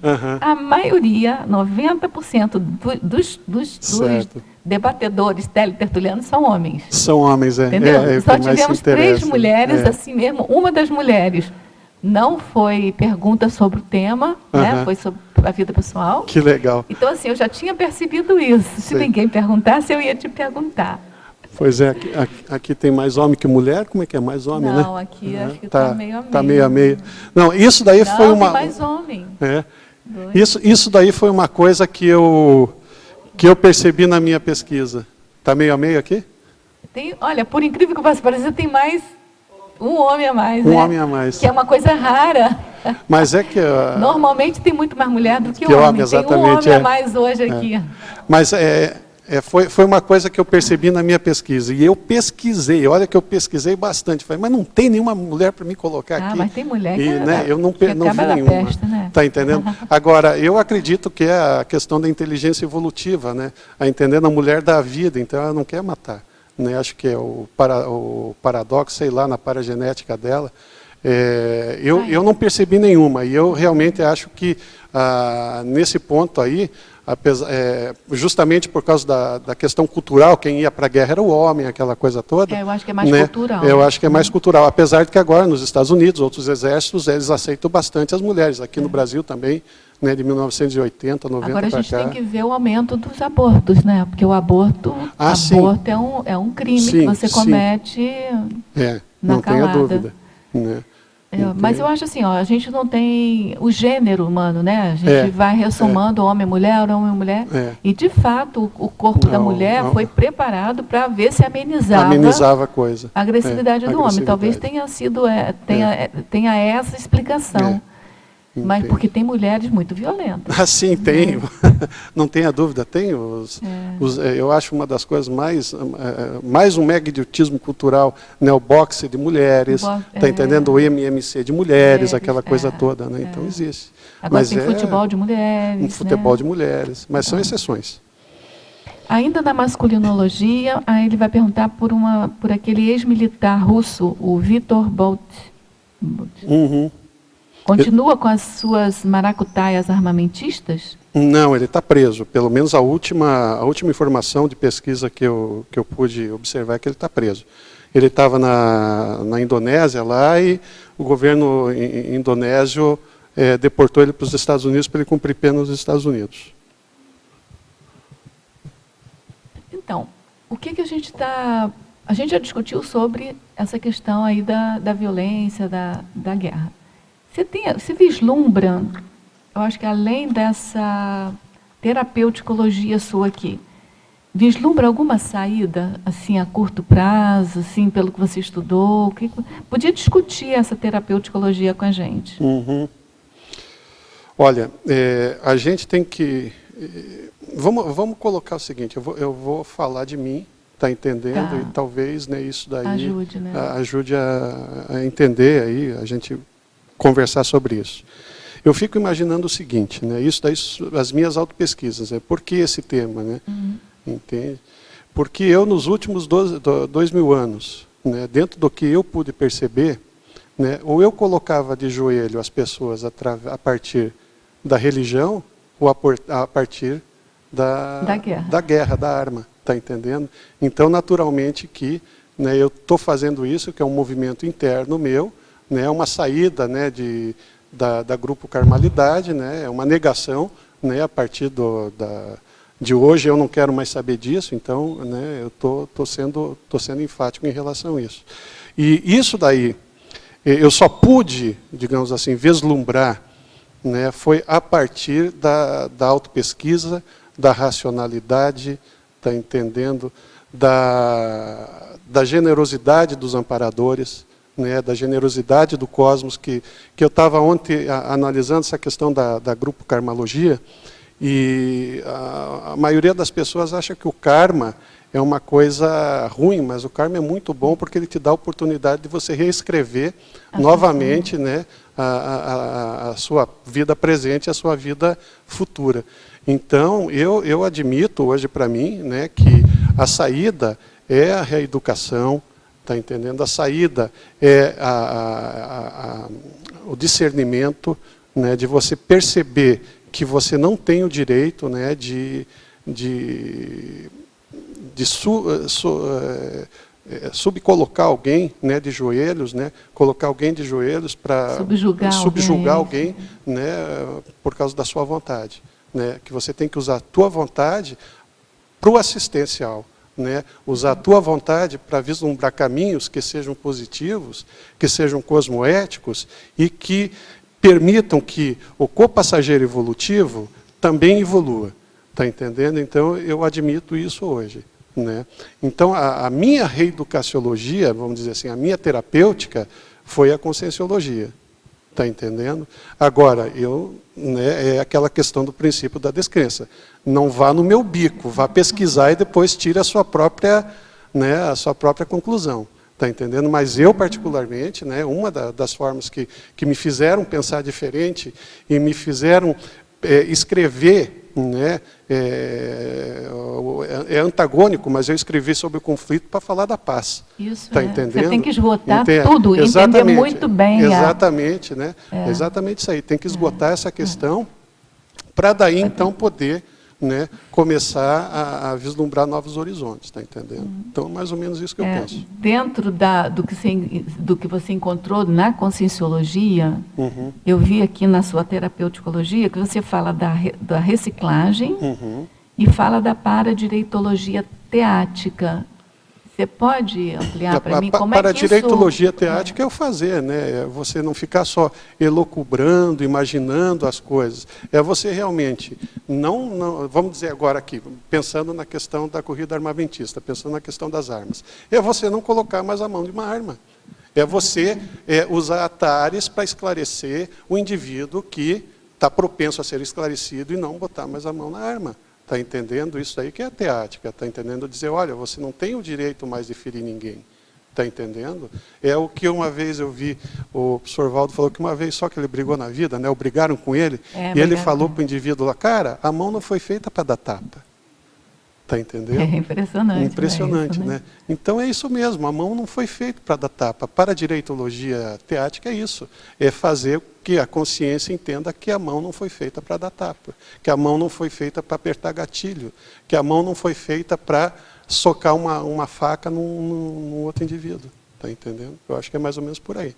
Agora, assim, ó, uma pessoa que está assistindo a gente agora, que tem ainda aquela agressividade no íntimo, assim, às vezes nem pega na arma, mas tem aquela agressividade. não deixa de ser belicista por isso, né? Por onde que você acha que a pessoa pode começar para recuperar isso? Eu acho que passa também pela autopesquisa, está entendendo? Começa tudo pela autopesquisa, eu acho né? Que pela autopesquisa é você perceber que você é belicista, é você admitir que você é belicista. E eu não admitia que eu era belicista. Está entendendo? Eu achava que eu era a pessoa mais evoluída do mundo. Né? Sério. Não, né? a gente sempre acha né? que legal. Daí você vai caindo na real, hoje foi falado no ciclo mental somático alguma coisa sobre isso, você vai caindo na real e você vai percebendo o quão pequenininho você é diante do cosmos, está entendendo? E o quanto você tem que aprender. Então, o belicista, no fundo, ele é orgulhoso. Ele acha que, né, ele é a melhor pessoa do mundo e aquelas pessoas que estão contrárias a ele, de alguma maneira, né, são birutas, porque ele detém a verdade. Né? Então passa pela aceitação do orgulho, passa pela modéstia. Está entendendo? Eu acho que é mais ou menos por aí. Está entendendo? Né? E a gente está caminhando para a despertologia. Né? É o caminho, realmente é o caminho. Não tem como a gente acabar com os conflitos se não for a partir da evolução. Está entendendo? De admitir realmente que a gente caminha, que a gente evolui e que a gente pode construir, né, um futuro melhor para você e para as pessoas ao redor. Conviviologia, né? Questão conviviológica. Quais são os gargalos de um belicista? Gargalo. Eu acho que primeiro é não admitir essa questão de ser belicista, está entendendo?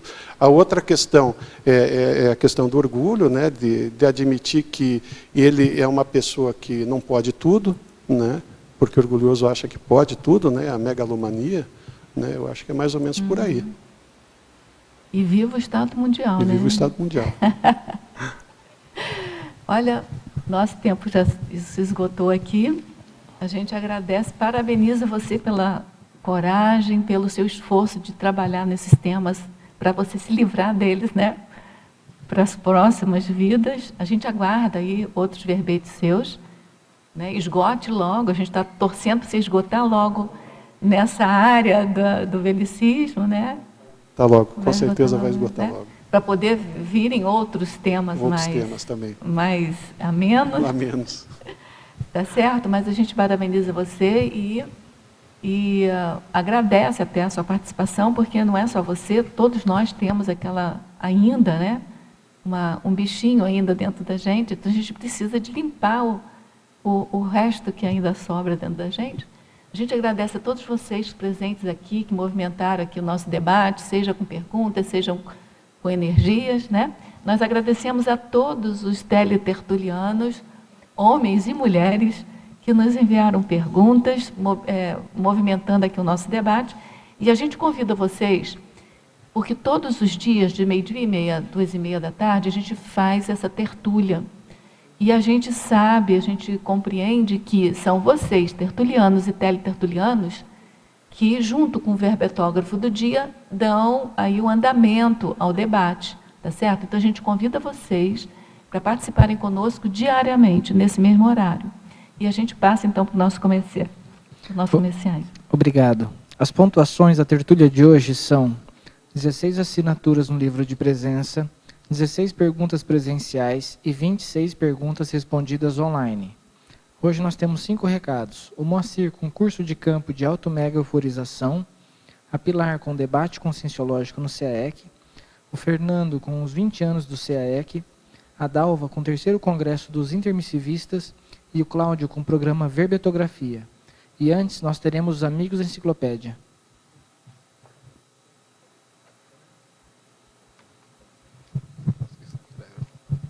Boa tarde a todos.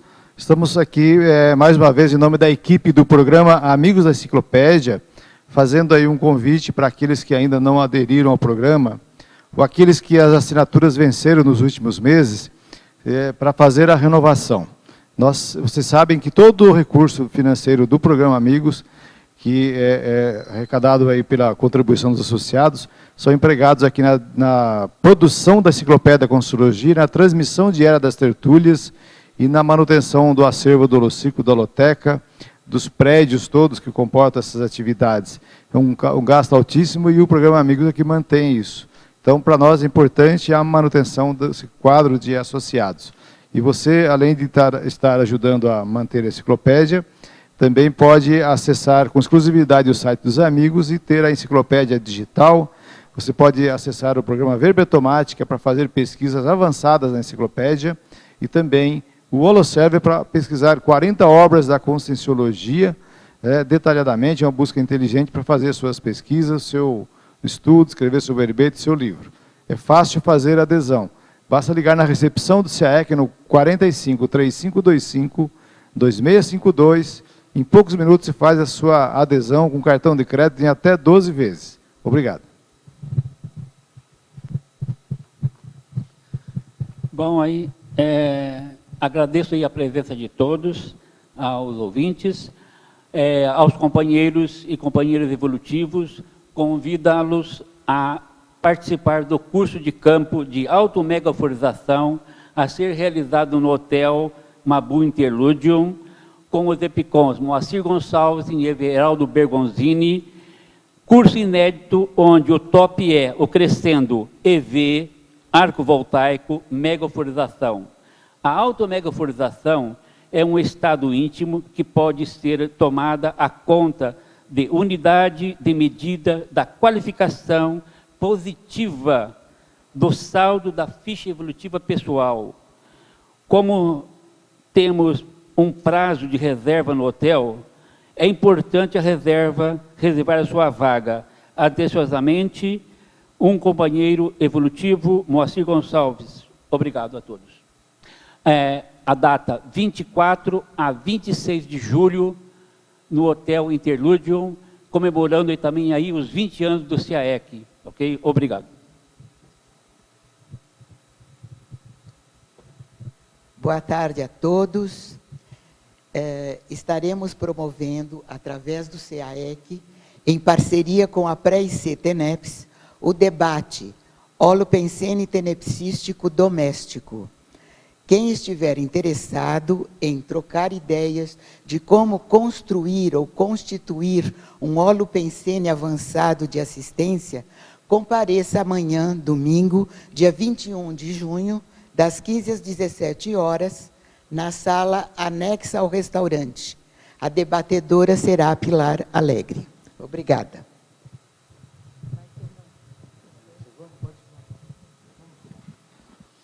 Boa tarde.